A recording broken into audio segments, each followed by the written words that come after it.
পুষ্পস্তবক দিয়ে অভ্যর্থনা করলাম যে মুখ্যমন্ত্রী আসছেন। যদিও আমাকে নেমন্তন্ন করেনি, সরকারি প্রোগ্রামে সমস্ত এমএলএদের নেমন্তন্ন করেছে, সবাই যাচ্ছেন, আমি যেতে পারলাম না। প্রণব মুখার্জির সঙ্গে, উনি তো এই বাংলা থেকেই, বাংলার মানুষ ছিলেন, ওনার কাছে দৌড়ে গিয়েছিলাম, দাদা আমাদের বাঁচান।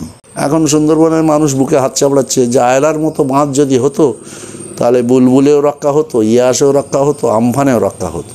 এখন কি হচ্ছে, একই জায়গায় সেচ দপ্তরও মাটি ফেলছে, আবার পঞ্চায়েতও মাটি ফেলছে। কার বিল কোথায় হচ্ছে ভগবানের খবর পায় না। যারা আয়লার জন্য জমি দিচ্ছেন তাদের ক্ষতিপূরণ ছাড়াও পরিবারের একটা করে চাকরি, আপনারা খবর নিয়ে দেখবেন, এটা রেকর্ডেড, উনি নিজেই ঘোষণা করলেন। আমি তো বোধহয় ঘুমের ঘরে হাততালি দিয়েছিলাম যে আরে বাবা। আমাদের এনবিটিভির ক্যামেরায় এই মুহূর্তে পেয়েছি সুন্দরবনের প্রত্যন্ত গ্রাম থেকে উঠে আসা সুভাষ নস্কর। আমরা কে এই সুভাষ নস্কর সংক্ষেপেই আপনাদের একটু বলে দিই। দক্ষিণ চব্বিশ পরগনা জেলার সুন্দরবনের প্রত্যন্ত গ্রামেই তিনি বসবাস করতেন। তিনি প্রখ্যাত রাজনীতিবিদ, আরএসপির সক্রিয় কর্মী হিসাবে ছাত্রজীবনের পর থেকেই, সেই সঙ্গে তিনি 7 বারের বাসন্তী বিধানসভার বিধায়ক এবং সেচ দপ্তরের মন্ত্রী সুভাষ নস্কর। আপনি তো 7 বারের বিধায়ক এবং প্রাক্তন সেচ মন্ত্রী। এই যে নদী ভাঙন, আমরা কয়েকদিন আগেই দেখলাম যে হোগল নদী, যেটা বাসন্তীর হোগল নদীতে প্রায় 35টি বাড়ি সকালবেলা একবারেই তৈলে গেল, জলের তলায় চলে গেল, সর্বশান্ত, কিছুই তারা নিয়ে যেতে পারেনি, পরনে যেটা ছিল সেটাই। এই বারবার নদী ভাঙন, এটা কেন, কিভাবে রোকা যায় এই বিষয়ে? হ্যাঁ, ধন্যবাদ এনবিটিভিকে যে এই যে প্রত্যন্ত এলাকার খবরটা তারা রাখেন। এটা একটা ছোট্ট ঘটনা, মামুলি ব্যাপার, এটা হয়তো এখন চোখে পড়ছে, কিন্তু সুন্দরবনের এইরকম বহু ঘটনা, ভয়াবহ ঘটনা ঘটেই চলেছে এবং ভবিষ্যতে আরও ঘটবে। নদী বাঁধের, নদীর অবস্থাগুলো যা অবস্থা, এটা মর্মান্তিক। এটা মর্মান্তিক মানে ঠিক এটাই বলতে গেলে রাধাবল্লভপুরের ঘটনা। এটা হোগল নদীর চড়ে ওরা বসবাস করতো, তবে ওরা কেউ জবরদখলকারী নয়, বহিরাগত নয়। ওই চরটা এককালে কংগ্রেস সরকারের আমলে, সিদ্ধার্থ শঙ্কর রায়ের আমল থেকে হাত থেকে ওরা পাট্টা নিয়েছিল, 1 শতক করে জমি দেওয়া হয়েছিল।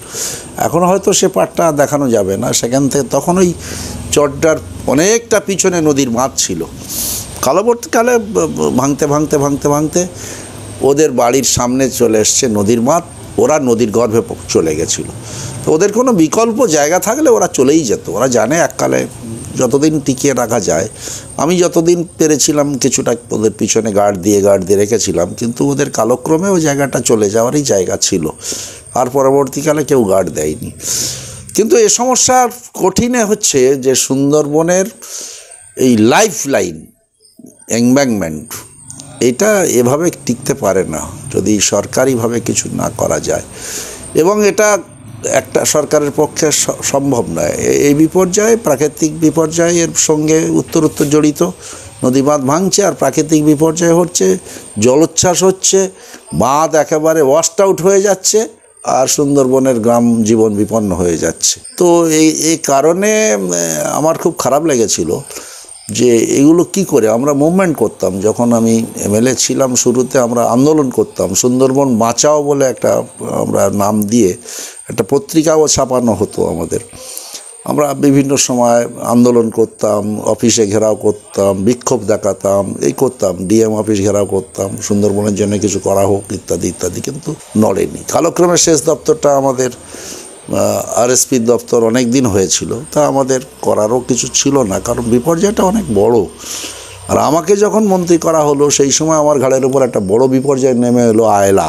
2009 সালে আয়লা এসে গেল।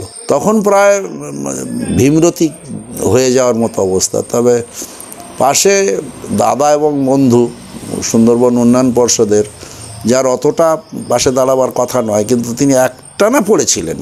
আমি ভুলে গেছিলাম যে সেচ মন্ত্রী আসলে কে, উনি না আমি। সেইভাবে উনি কিন্তু পড়েই ছিলেন এবং আমরা দুজনে মিলে ভাবছিলাম কিছু একটা করতে হবে, কিছু একটা করতে হবে। তখনই চলে গিয়েছিলাম দৌড়ে কেন্দ্রীয় সরকারের কাছে, এবং আমাদের সুবিধে ছিল প্রণব মুখার্জির সঙ্গে, উনি তো এই বাংলা থেকেই, বাংলার মানুষ ছিলেন, ওনার কাছে দৌড়ে গিয়েছিলাম, দাদা আমাদের বাঁচান।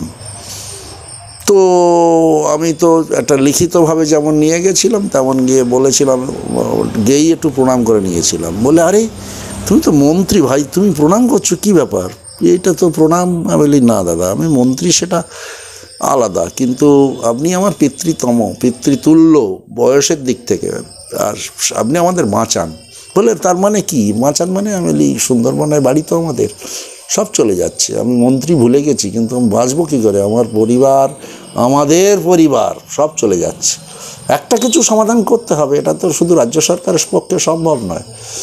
সেখানে একটা বড় প্রজেক্ট আমরা পেয়েছিলাম ওর কাছ থেকে, উনি বলেছিলাম তুমি তৈরি করে আনো। ডিপিআর করেছিলাম 6,000 কোটি টাকা, সেটা দুই সরকারের আধিকারিকরা, মানে বিশেষজ্ঞরা 5,032 কোটি টাকার অ্যাপ্রুভ করে দিয়েছিলেন।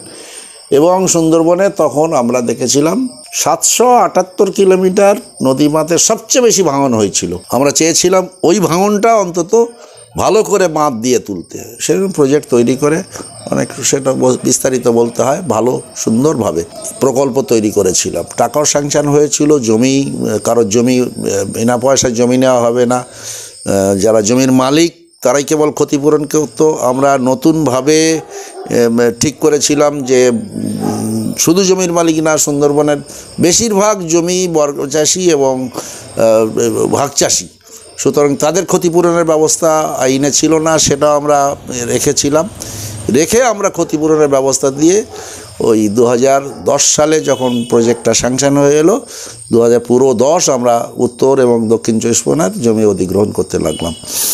তারপরেই 11 সালে নির্বাচন, সবে একটু বাঁধের কাজ শুরু আমরা করেছিলাম, কিছু টেন্ডার ফেন্ডার দিয়ে, বড় বড় টেন্ডার, একেবারে গ্লোবাল টেন্ডারের মতো 100 কোটি 150 কোটি টাকার টেন্ডার, একটা টেন্ডার।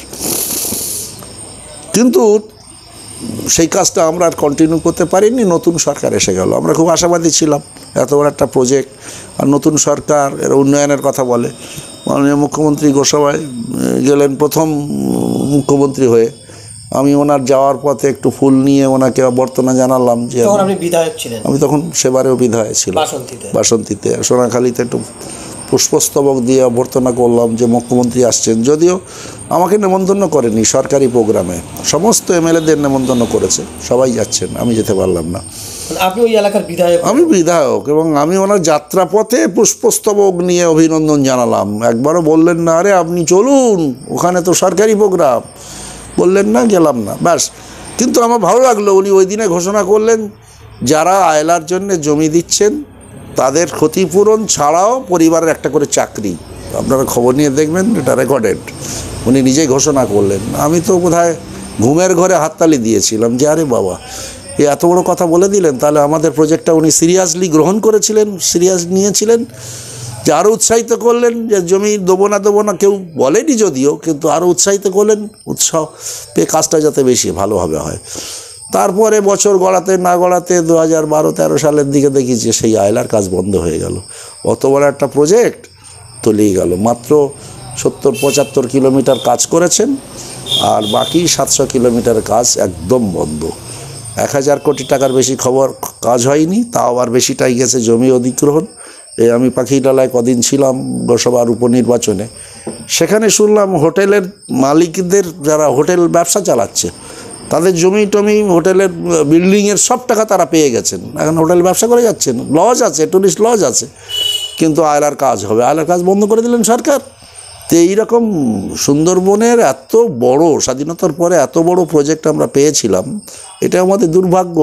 ফিরে গেছে টাকাটা তো ওভাবে ফিরে যায় না। আরে ইমপ্লিমেন্ট তো কেন্দ্রীয় সরকার করবে না, কেন্দ্রীয় সরকার 75% টাকা দেবে, রাজ্য সরকার 25% টাকা দেবে, এই তো ম্যাচিং। তো রাজ্য সরকারের দায়িত্ব ইমপ্লিমেন্ট করা, কাজটাকে চালিয়ে নেওয়া দেওয়ার তো দায়িত্ব রাজ্য সরকারের।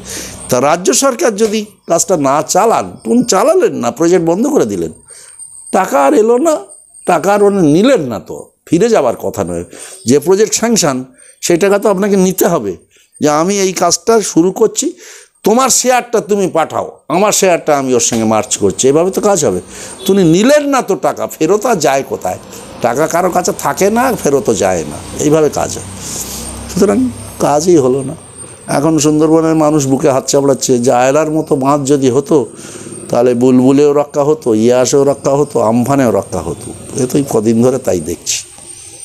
চলে গেল, হলো না কাজ। এই জন্যে আমাদের বড় প্রজেক্ট, আমি মাঝে মাঝে দুটো একটা ছোটো ছোটো লেখালেখি করি, আমাদের লেখা টেখা আছে, লেখাগুলো দেখলে তবু ভালো লাগে যে এখন একজন ভালো লোক সুন্দরবনের মন্ত্রী হয়েছেন, আমি খুব শ্রদ্ধা করি, বঙ্কিম হাজরা মহাশয়। ওর কাছে একটা প্রস্তাব পাঠিয়েছি যে দাদা আপনার বাড়ি তো আমাদের চেয়ে আরও দুর্গম, সাগর মানে তো আমাদের নদী বাঁধের ধাক্কা আর আপনার সমুদ্রের বাঁধের ধাক্কা, সমুদ্রের ধাক্কা, আপনি তো বলে হ্যাঁ ভাই যা বলেছেন। আমি তাহলে আমার একটা প্রস্তাব আছে, বলে হ্যাঁ দিন। আমি প্রস্তাবটা ওনার কাছে পাঠিয়েছিলাম যে এই সুন্দরবনের 3টে সাব ডিভিশন আছে, ডিভিশন আছে, শেষ ডিভিশন, একটা হচ্ছে কাকদ্বীপ, একটা জয়নগর আর একটা বসিরহাট। এই 3টে ডিভিশনকে সুন্দরবনের হাতে নেওয়া হোক, মানে সেচ দপ্তরের হাত থেকে তুলে সুন্দরবনের উন্নয়ন পর্ষদের হাতে দেওয়া হোক, তার মন্ত্রী হাতে দেওয়া হোক, উন্নয়ন পর্ষদের মন্ত্রী। কেন এটা বলছি, আমি নিজে ভুক্তভোগী। সেচ মন্ত্রী যিনি, সারা রাজ্যের সব দেখতে হয়, তার সেচের ব্যবস্থা, নদীর ব্যবস্থা, জল ছাড়ার ব্যাপার, বর্ষা বেশি হলে আমাদের রাজ্যের 42% সেচ প্রবণ এলাকা। তা আমি সুন্দরবনের বাড়ি, আমি সুন্দরবনের নদীমাত সামলাবো কখন, যখন শুনি ওদিকে বিহার থেকে জল ছেড়েছে, ঝাড়খণ্ড থেকে জল ছেড়েছে, দুকুল ছাপিয়ে আমাদের রাজ্য ভাসিয়ে জল চলে যাচ্ছে সমুদ্রের দিকে।